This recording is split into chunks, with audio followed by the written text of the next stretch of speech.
No offense to this river, but it's a total has-been. But back in its glory days, it was 19 kilometers wide. That's right here on this topographical map. And when we move upriver, it was even larger. This distance is 29 kilometers. And then inside, almost 14 kilometers.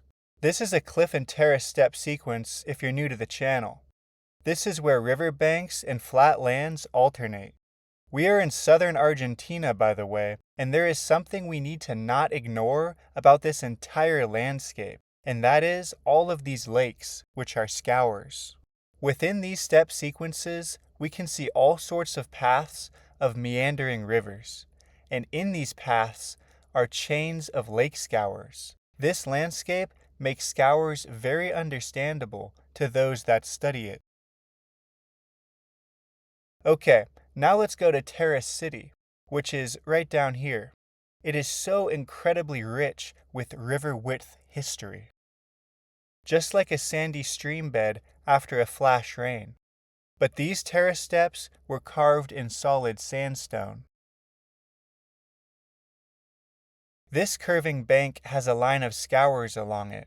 This shows how turbulence and pressure was increased when the current was funneled along the bank edge and redirected. Fantastic.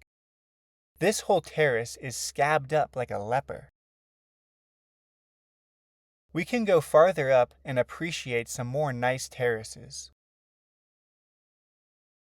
At this confluence, we can count the steps, starting with the modern floodplain as 1, 2, 3, 4, 5, 6, 7.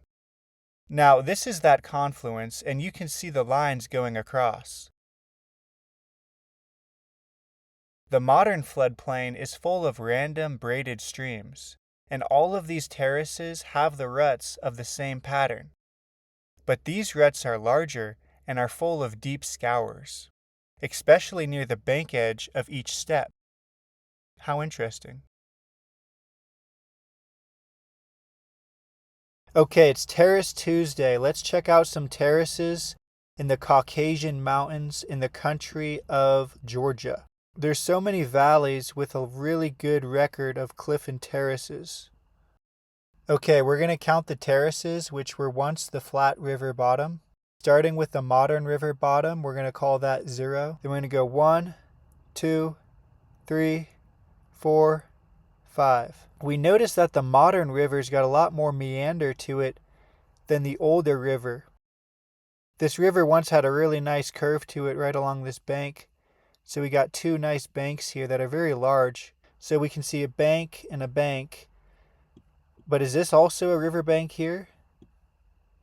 And as we go uphill, these look like these are all riverbanks. These here. So you can just keep going up and you just keep finding more and more riverbanks. And you can even go all the way to the summit. And there's riverbanks all the way up to the very top. So this is a fully terraced landscape. Yeah, this place is crazy. Okay, look at all this. So this was all carved by the water and we just keep going up. Look at this. All the way up. All of these riverbanks. Riverbank, riverbank. I'm going to say riverbank a lot of times in this video because there's a lot of riverbanks in the Caucasian mountains. Shout out my Caucasians. Look at all these riverbanks.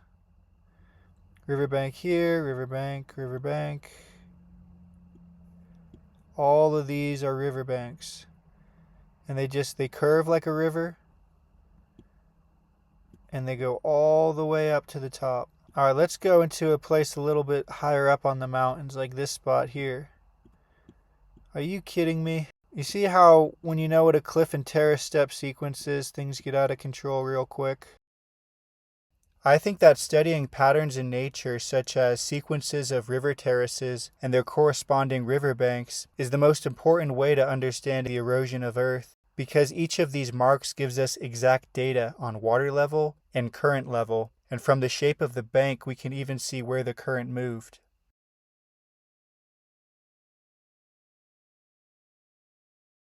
Okay, it's Terrace Tuesday and we're going to go to Wyoming. We're going to go to the Green River and see that it's got a nice terrace step sequence. So in order for a nice step sequence of river terraces to be preserved, you need some nice soft sandstone, which is exactly what they have around here. Now if we go to this spot of the river, we can see how the bank expanded this direction here. And we can even see the bank on this side of the channel as well. And when we zoom in, we see that there are a ton of mounds all throughout this floodplain. And you can see the paths of all these braided stream formations. And then if we cross above this riverbank, we can see the same thing, mounds and braided stream paths. So this was also once the river bottom as well. So this whole landscape is showing a lot of fluvial activity. And that's why mounds cover this landscape. And if we zoom out a little bit, we can see the expansion bar. You can also see a riverbank that curved this way. And you can also trace it from here back this way. And it's more faint, but it still is a riverbank. You've got the oldest bank here and the second oldest bank here. And those actually line up perfectly with these two riverbanks here and here. And then as you go downstream, they continue. And right here, you've even got an older riverbank. And so the older riverbank is the most eroded and hardest to see. The second oldest still has a lot of ravines coming through it, but it's still more clear. And then you go down to this one here and it's much more clean. And then as you keep going, they get cleaner and have less ravines cutting down between them. And then you go all the way down to the modern riverbank, which has very tiny ravines. Now, this tributary to the Green River is called the Big Sandy River, and you can see its banks leading into it.